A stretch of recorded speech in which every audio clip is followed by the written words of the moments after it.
Thank you. Wow. OSU has changed a lot. 50 years ago, and it's hard because there's a part of me that just wants to say wow with the fact that there's so many more people in women's studies, there's so many more African American and African faculty than when I was here 15 years ago, and I feel a sense of excitement about that. As we all know, however, there's still lots of work to be done, like, thinking that Bell Hooks is going to seat way more than our room holds. I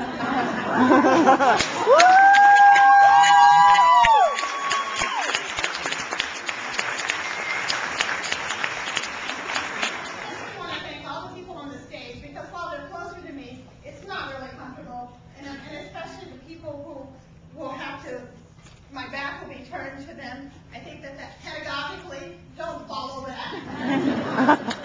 How much time do I have? What time do we end? Whenever you want. What? Okay. The reason I ask is that I want to, when we're kind of uncomfortable like this, it's more fun if we skip through the talk and go to the question and answer period.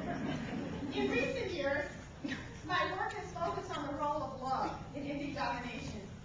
Specifically, contemplating the factors that lead people to struggle for justice and strive to build community led me to think critically about the place of love.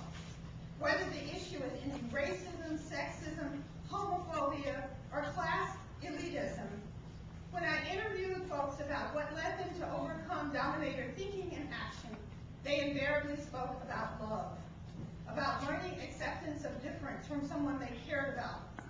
They talked about being rigorously challenged by belonging to connect and join with someone who was either radically different or held beliefs and opinions so unlike their own as to be a source of estrangement and conflict, so much so that only sustained, caring, critical vigilance could ensure continued contact and a basis for building community. And I think, for example, about my fundamentalist Christian parents, having to come to terms with my sister's lesbianism and seeing with them struggle with that. And that they chose to struggle with that because they cared about her, and how that changed and transformed them through the years. When feminist theory and cultural criticism privileged issues of Indian domination, telling all of us to move beyond the barriers created by race, gender, class, sexuality, religion, for a time at least, it appeared that we would be entering a brave new world where differences could be embraced, where we would all seek to learn from the other in our lives, in quotes, whoever that other may be. All the theories of border crossing, of finding a way to, quote, get a bit of the other, did not fundamentally change the nature of dominator culture. Our theory was far more and is far more progressive and inclusive in its scope and its vision than our everyday practice. In our everyday lives, all of us confront barriers to communication, divisive hierarchies that make joining together difficult, if not impossible. Many of us found that it was easier to name the problem, to deconstruct, than to create theories that would help us build community, help us border cross with the intention of truly remaining connected long enough in the space of difference to be transformed. Public discourses about race and gender have created and do create new ways of thinking and knowing. Talking about class and the myriad ways of class differences separate groups has been much harder. Class standing and status tend frequently to link us more intimately to the dominant economic system and its concomitant hierarchies. For example, it is much more likely that a white person will bond with a black person who shares a common class lifestyle. It is less likely that a materially prosperous person will establish a mutual friendship with someone who's poor and injured. One of the most delicate subjects among African Americans today is the reality of class difference and class conflict among us. The central position race has occupied in our political discourse has often obscured the way in which class differences disrupt default notions of racial unity require of us a more complex and expanded concept of black identity.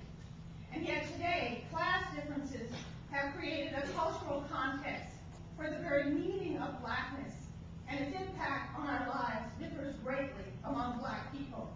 There is no common notion anymore of black identity. That sense of shared identity is no longer a platform that draws together folks in solidarity. Gender issues, feminist awareness, along with class, have served to place black folks in different camps, creating conflicts that can only be resolved by education for critical consciousness. Then there's also the reality of religion. There was a time in our nation when it was just assumed that every black person was a Christian, or at least coming from a Christian background. That is simply no longer the case. Many black people are non-believers. Others are Muslim or Buddhist or some combination, or they practice Santeria. Hence the shared ideological language that once served as a basis for communication,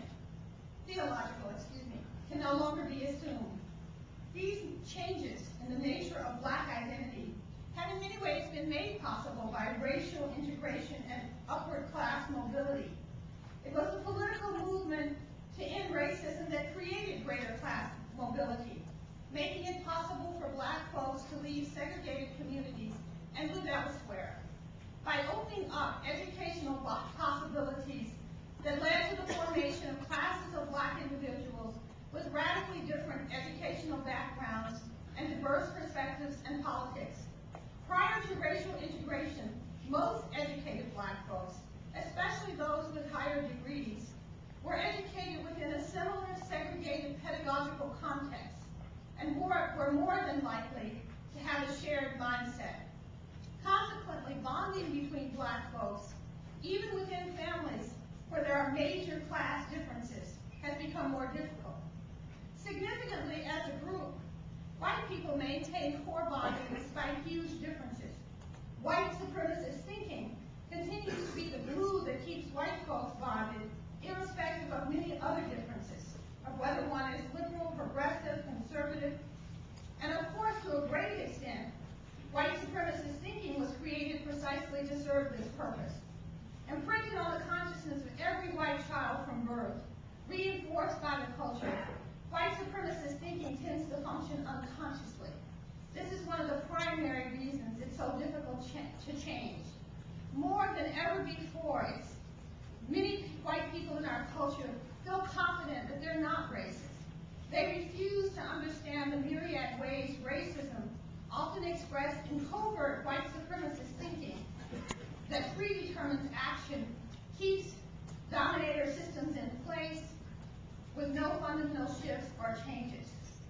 Even though racial integration brings a veneer of diversity, racism remains the norm. We talk about living in a diverse society, a global village, but when the reality is the U.S. remains the same, very segregated by race, by class. Most folks, even if they work in a diverse environment, choose to interact socially with folks like themselves. While all around us, folks in all spheres of public life talk about changing demographics, in particular the growing Hispanic population, few, if any, actions are taken to ensure that if, as James Baldwin proclaimed, the world is white no longer, and it will never be white again, that the majority groups of people of